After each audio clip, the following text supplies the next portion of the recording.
Hello, welcome to the next video in the full stack developer series. In this video, we will dive deeper into configuration file and how Hibernate maps persistent objects to database tables through mapping files. Okay. So first, let's take a look at this diagram to better understand how an application interacts with a database through Hibernate. You can see that there are two main components, the configuration file and the mapping file. So let's first review the configuration file. So here is the configuration file in the previous project that we create. This file contains important database connection details such as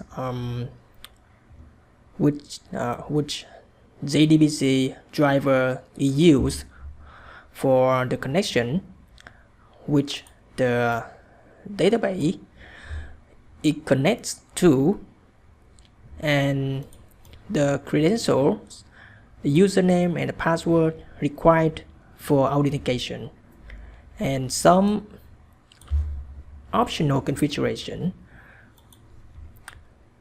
Alright, now let's move on to the main topic, mapping files. So what is a mapping file? A mapping file defines how Hibernate understands how persistent objects should be mapped to database tables. It specifies which table an entity is linked to, which fields correspond to which database columns, and more. And you can see there are two ways to define mapping. So using the XML file as shown on the right, this is the older approach, which is quite complex and requires a lot of code, so it's not recommended. As you can see, in the file we can see some tag, the ID, the properties in the XML file, and the second way is using annotation. This is the modern and preferred approach. So now let's go into more detail about annotations used in Hibernate.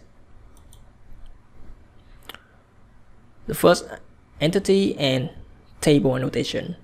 So every persistent object in Hibernate is an entity, so we must use the entity annotation to define it. Next is the table annotation. The table annotation is used to specify the table name that the entity is linked to.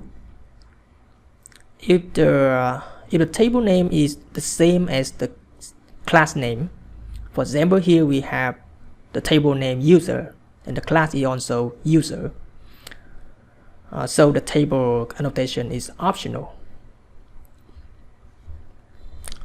So next, let's discuss how Java data types map to database data types. As you know, Java and databases use different data types, so we must ensure that each Java data type matches the correct data type. Here is the data type mapping table that you should remember. I recommend that you should pause the video and take a moment to review it and remember it. And after you understand the table and remember the table, just take a look on the example from our previous lesson. Alright, we move to the user. Right, for define the annotation, define the data type for the entity, we must see the data scheme first. So let's open the alright, and you can see the constructor of the structure of the user table. We can see the ID field are a small int data type. You can see here. So refer to the table we see for the small int, we have the preference short in the Java class for this data type from a table. And let's check in the user. You can see here we use the short data type for the ID, so it's good, right? Yeah. Now we let's talk about the day and the daytime. Above is this is just the mapping for the primitive type. Okay, and now we go to the mapping for the day and the daytime. You know, in Java there is only one data type, that is day for used for both day and daytime. And to correctly map it to the database, we use the temporal annotation to specify the correct data type. For example, when the data type is a date, we will use the temporal type day, and if the database type is time, we use the temporal type time. And the last one is when the database time is timestamp, we will use the timestamp. The datetime, we will use the timestamp. So let's check it. For example, if you have another field for this table, let's create an example. We have created at, so we will use the day for this, the day. So if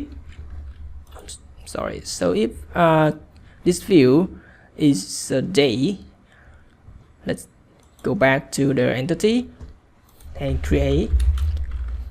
Because in Java we just only use days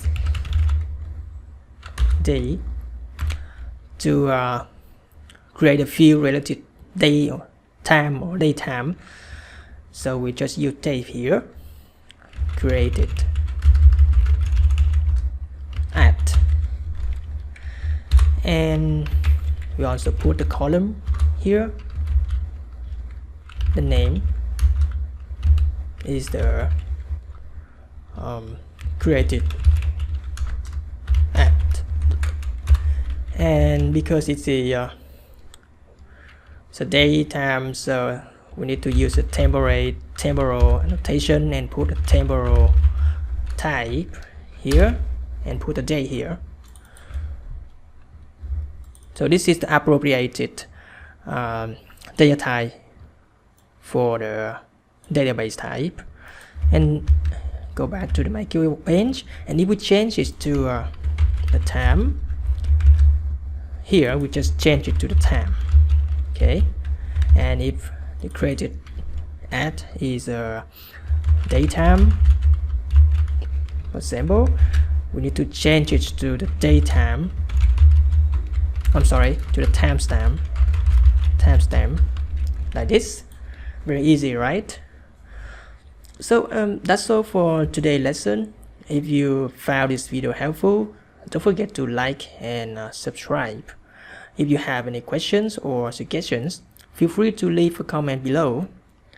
Thank you and see you in the next video.